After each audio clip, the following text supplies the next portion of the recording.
Hello, and welcome to PodcastDX, the show that brings you interviews with people just like you whose lives were forever changed by a medical diagnosis. I'm Lita. I'm Ron. And I'm thrilled to be here today. Collectively, we're the hosts of PodcastDX. On today's show, we will be speaking with Sheila about preterm birth and its potential complications. Sheila is joining us today from her home near Phoenix, Arizona. Welcome to the show, Sheila. Hello, Sheila. guys. Hello, guys. Sheila. I screwed up already. I forgot Mike's not there. Let me give our listeners a brief introduction. Mike, who's not there because he's babysitting, Watching the kids, is one of my brothers, and Sheila, obviously, is my sister-in-law. They have 3 beautiful children together, all of whom were born premature. Rishi is their oldest, who's now 12 years old, I think. wow. And their twins, Sammy and Shreya, just turned 7 a few weeks ago. Ron, why don't you tell everyone how frequently or infrequently premature births happen? Well, Lita, from what I've read, approximately 1 in 10 babies born worldwide is preterm. That means approximately 15 million preterm babies born each year. That's a really big number for some really small babies. Sheila, when did you know what to expect when your babies were being delivered early? Well, my first time around, I had no idea what to expect. It was a very scary time. It was just, everything was learning from scratch, learning from the NICU nurses, following their guidance to get me through each stage. While Rishi was in the hospital, and then it prepared me pretty well for when I came home with him. And Sheila, when exactly is a baby considered to be premature? Okay, so a baby that's born prior to 37 weeks of gestation is considered preterm or premature. Okay. And a full-term delivery is anywhere between 37 and 42 weeks of gestation. And is it important to know the distinction between those time periods? And what's the earliest delivery that actually is viable, like in history? Yes, it takes time for a baby's lungs to develop. Their lungs actually continue to develop for approximately 3 years after birth. As far as the smallest, a baby was recently born in San Diego at 23 weeks and weighed only 8.6 ounces, Wow. which is just over a half a pound. Oh my gosh. Wow.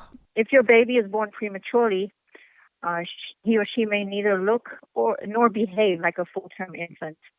While the average full-term baby weighs about 7 pounds or 3.17 kgs at birth, a premature newborn might weigh 5 pounds, which is about 2.26 kgs, or even considerably less.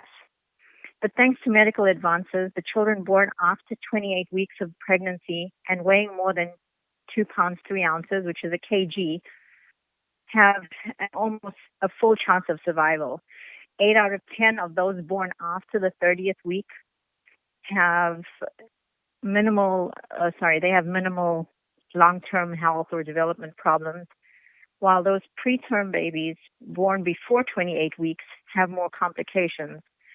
They require intensive treatment and support in the NICU, which is the neonatal intensive care unit. Okay. How about your When children? Rishi was, for my children, when Rishi was born, he weighed about 4 pounds, and he was born at 32 weeks. Okay. And then with the twins, they were born at 27 weeks. Okay. And Sammy weighed 1 pound 11 ounces. Wow. And Shreya weighed 1 pound 1 ounce. Wow, that is tiny for sure. Sheila, what are the known risk factors that might cause a preterm delivery? And was there a medical problem that brought your children in the world a little bit early? Yeah, so in my case, I did have preeclampsia with both pregnancies. And with Rishi, it was just preeclampsia. Okay. His growth wasn't where it should have been, but it was not alarming. Mm-hmm.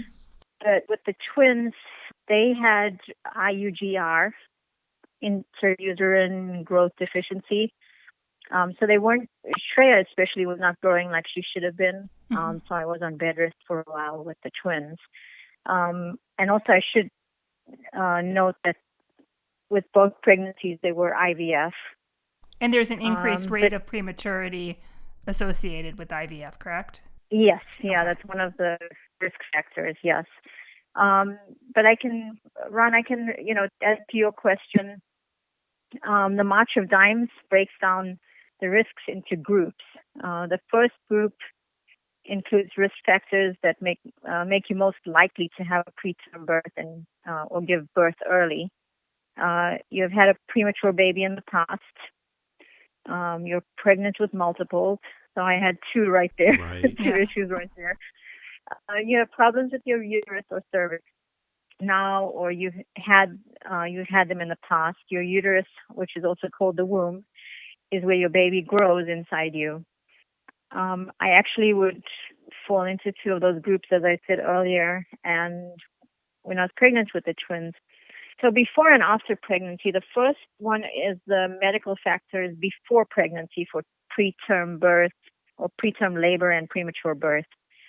Being underweight or overweight before pregnancy, this can include having an eating disorder like anorexia or bulimia, or having a family history of premature birth. This means someone in your family, like your mother, grandmother, or sister, has had a premature baby. If you were born prematurely, you're more likely than others to give birth early. Getting pregnant again too soon after having a baby can be another risk factor. For most women, it's best to wait at least 18 months before getting pregnant again. And you'd have to talk to your provider, your medical provider, about the right amount of time for you to wait. Yeah, and those were all the before pregnancy risk factors, but there are a different set of medical risk factors during pregnancy for preterm labor and premature birth.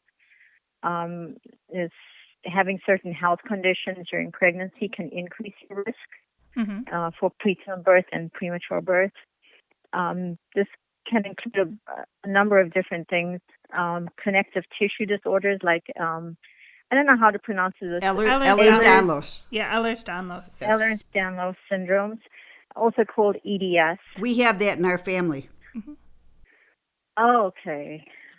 And vascular Ehlers-Danlos. You're right. syndrome. Oh my gosh, I don't know why I can't get it right. Also called EDS. Connective tissue is tissue that surrounds and supports other tissues and organs. EDS can cause joints to be loose and easy to dislocate, skin to be thin and easily stretched and bruised, and the blood vessels to be fragile and small. It can also affect your uterus and intestines. EDS is the most serious kind of EDS because it can cause arteries and organs, such as the uterus, to rupture or burst. EDS and VEDS are genetic conditions that can be passed from parent to child through genes. Another risk factor is diabetes. Diabetes is when your body has too much sugar called glucose in your blood. A high risk factor there for during pregnancy, as well as high blood pressure and preeclampsia. High blood pressure, also called hypertension, is when the force of blood against the walls of the blood vessels is too high. This can stress your heart and cause problems during pregnancy. Preeclampsia is a kind of high blood pressure. Some women during or right after pregnancy have this happen. And you to had them, that, which is right? What happened to me? Yeah. Yes, Okay. yeah, it was awful. Everything was just, my feet were swelling up, and it was just awful. It was not a good experience. So if it's not treated, it can cause problems and even death in both mother and child. So it's really important to make sure you keep getting checkups.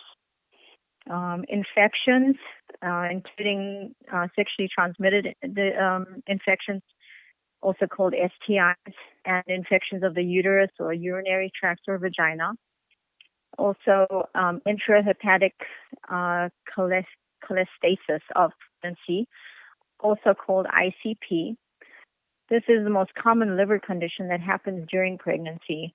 I don't know too much about that. Never heard of it before. Either have I. But yeah, No. but it's a common condition that happens. All right. And this next one I was going to talk about was thrombophilius. Mm-hmm.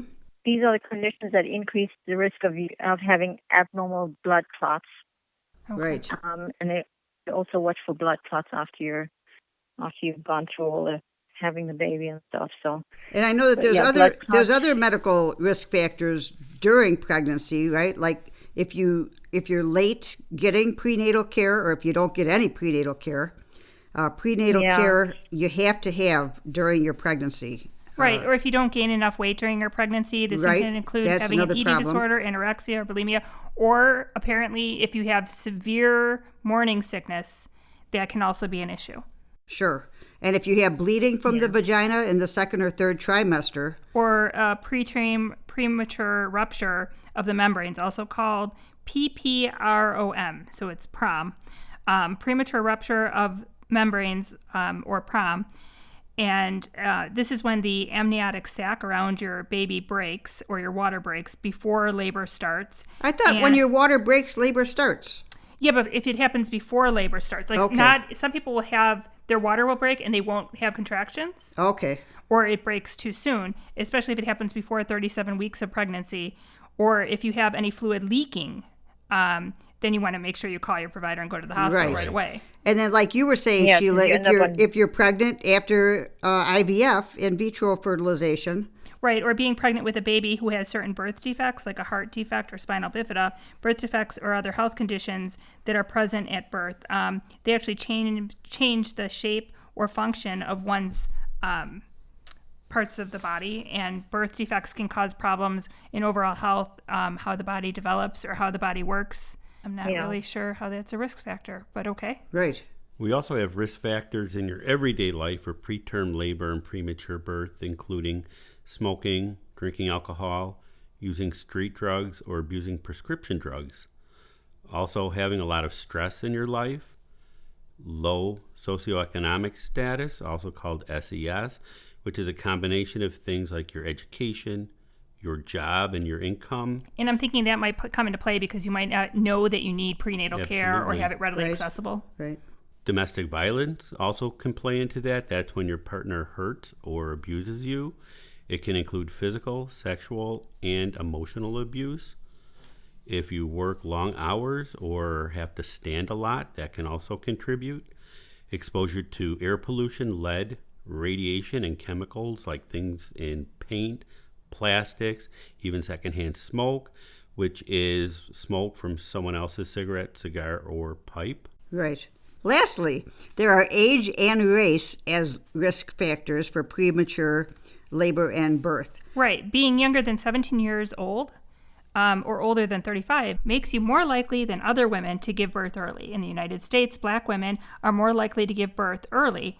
About 17% of black babies born are born prematurely each year, and just more than 10% of American natives, Native Americans, Alaskan Native peoples, and Hispanic babies are born early, and less than 10% of Caucasian, white, or Asian babies. And we don't know why race plays a role. It might be a genetic. Once again, we talked about that. If you have it in your genetic makeup to have, like your parents, your mother delivered you early, and I'm mumbling. Researchers are working to learn more about this. The best thing that a pregnant woman can do is to get regular checkups as directed by her healthcare team. And don't blame yourself. This isn't your fault. There's nothing you could have done. It happens. Right. There are a lot of risks. Having multiple births, like you did with the twins, can cause even more problems. Now, Rishi was an early baby, but his health issues weren't as difficult as the twins. And was that because of the smaller size of the twins, or were they just dramatically earlier than Rishi? I don't remember what you said. Well, I think it's both. They were dramatically earlier than Rishi. Each week is so crucial in the baby's development in utero that I just can't stress how important it is to try and prolong your pregnancy as much as you can. But depending on what your doctors say, etc. But every day and every week is just so important for the baby's growth and helps everything in the long run be a little easier. With the twins being so much smaller and being born so much earlier, they had so much more that they needed to be done for them. He needed a lot of extra support. Yeah. Okay. And now that they're a little bit older, I mean, I can't believe 7 years have gone by. That's just amazing. Is it getting easier? Or does it seem like their health is stabilized? And, Yeah. Okay. The kids' room doesn't look so much like an ICU now. You know, just little things like that make such a difference. Yeah, it's a lot different. There are different stresses that come with the kids getting older, just with having people understand that they shouldn't expect my kids to be like fully developed in some areas, and we struggle with that at school. Even with the teachers and the staff at a school, you'd be amazed at how ignorant people can be. So it's a different set of challenges, but nothing that we, haven't been able to handle. Okay. But it does seem like, so you still have, there's still side effects, even, 7 years later, you're still dealing and handling, I shouldn't say dealing, you're handling things that related to them being preterm. Okay. Yeah. So the challenges remain. Mm-hmm. Yeah, challenges remain. I mean, they're different, but there's definitely challenges. Right. I don't know if you can remember that far back, but was there anything that Mike could have done to help you when you were in the hospital? No, I mean, I think the main thing was we tried to support each other and pick up the slack from each other whenever we could. Because I know you were in the hospital for how long while you were waiting for the births? Oh, I was in the hospital for about a month. And then the kids were in the hospital for how long after they were delivered? So Shreya was in the hospital for about 7 months after she was born, and Sammy was in the hospital for 16 months. Oh, my goodness. That's incredible. That's a lot of time to be away from home. Did you take anything to the hospital with you, or did you stay anywhere, like a Ronald McDonald House? Did you have anything to help pass the time? So Rishi was 5 years old at the time, so I would take him the majority of the time. I would take him down to the hospital with me when Sammy was still in the hospital. He'd come down to Chicago with me on the train, and then he'd spend time in the Child Life Center with a therapist there while I spent time with Sammy. Okay. And Shreya would home with a nurse. I would have a nurse there for the duration that I was at the hospital. Wow, talk about burning the candle at both ends. Yeah. Yeah, so it was a lot of juggling, but I think we handled it pretty well. It's Yes. One of the things that happens when you have a premature child or a child with special needs, it does put a lot of pressure and stress on a marriage. And I think I don't have numbers, but I know for sure that a lot of the people I've connected with on Facebook, moms who have kids with trachs and vents and stuff, it just seems like there's a lot of single moms or single dads. It does put a lot of stress on a marriage, and you find that sometimes it doesn't always work out. But thank goodness we've been able to work through everything, and we support each other really well. So That's excellent. Yeah. It made a difference. We didn't stay at the Ronald McDonald House. They did, at all the hospitals we were at, they did offer that as an option, but we didn't need to at the time. Our family and friends helped a lot. I didn't take any stuff to read and stuff because I felt like I didn't have time. I was just trying to get to the hospital on time and spend time with Sammy and that kind of thing. I did connect with a lot of groups on Facebook that did help me a lot, but other than that, not really anything else. Okay. And is there anything that you'd like, friends and family to know if they have someone in their families just had a preemie? Is there something that helped that you found helpful, or things that you found that were maybe a little bit challenging that you wish family had known about in advance? I would just say, just keep questions and comments to a minimum in the beginning when parents are still going through learning more about their child's condition, if there's a condition involved, or just being there, letting them know that you're there to support them, but not questioning them too much maybe. And in that area, I would just say, just try and be supportive from a distance until they ask for help. Okay. It depends on how close you are to the person who's had the baby and stuff, but be more of a support than doing a lot of questioning maybe. Okay. As far as like buying stuff for the baby, I would say wait on buying clothes, or if the baby's in the NICU, to get practical outfits. Definitely pack like snacks for parents that they could take to the hospital. That's really helpful. Maybe like an extra cell phone charger or cell phone power pack. Gift cards to help with like Uber or Lyft or something. Or if they're into listening to Audible or maybe some iTunes gift cards or stuff like that would help. A really good thing would be to give them some file folders so they can keep track of their medical documents. Oh, yeah. Blank notebooks, journals are really good. Mm-hmm. Maybe try and find out what restaurants are in the area and maybe give some gift cards for that. A water bottle and sanitizer for that when they're on the train or wherever. A nursing gown would be great for when they're doing skin to skin or kangaroo care. Mm-hmm. That's really nice to have. And then family and friends should just understand that they may not be able to see the baby in the beginning, but when they are able to see the baby, they will need to make sure they're practicing very good hand washing, wearing masks and gowns or whatever they need for when they go into the NICU. Just follow the instructions and, just try and do your best to be as sanitary as possible, because these little ones need all the help they can get, and they don't need any germs to come in, extra stuff to come into the NICU. For sure, definitely. All good advice.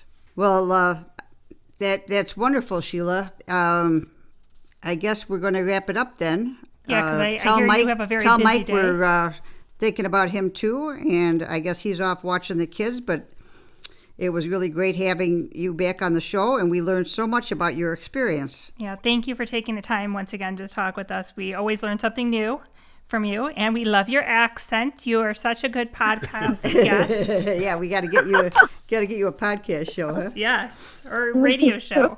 Oh my gosh. Well, I really appreciate you guys letting me talk about this, because it's really important. I mean, I'm glad I'm able to talk about it. It just makes me a little bit helps stronger. Me deal with everything better. Right. A little bit stronger. That's great. Well, thank you so much for sharing your story today, Sheila. Thanks, Sean. Okay, thank you. Take care, you guys. All Thanks. right. Bye-bye. Take care. Bye-bye. Miss you all. Okay. We miss you too. Bye. Bye. If our listeners have any questions or comments related to today's show, they can contact us at PodcastDX@yahoo.com, through our website, PodcastDX.com, on Facebook, Twitter, Pinterest, or Instagram.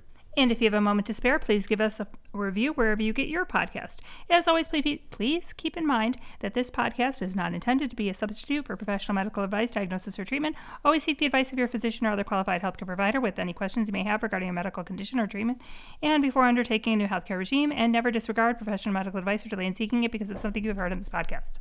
Till next week.